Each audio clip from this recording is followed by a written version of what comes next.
So there is a temptation for you to think that all things are well. I am speaking to you as a missionary. And some of the churches that we planted in the villages.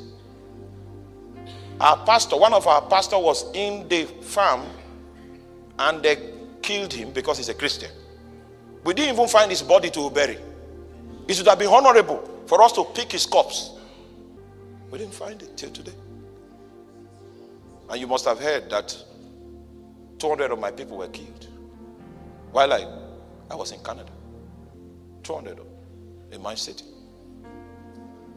Why? Because we are Christians. It is easy for you to stay in the illusion that there is peace. We need an interpreter.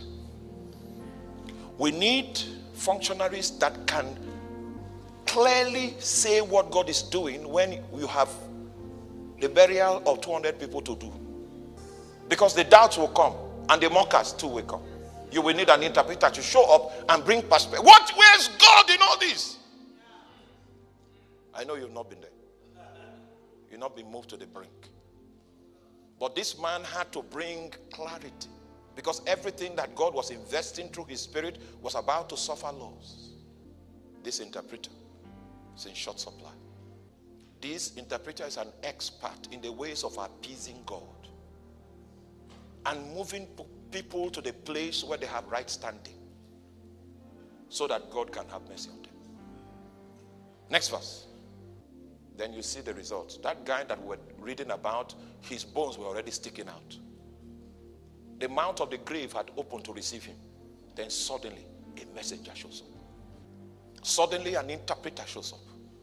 It means that a situation can never be so bad in the face of an interpreter.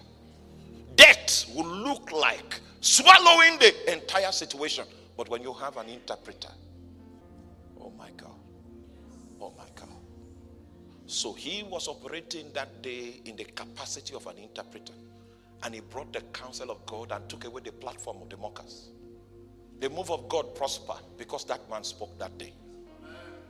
How many men do we still have in America, in North America, that can bring the counsel of God? I'm not talking about theology. We are trained as theologians to talk, to say biblical things.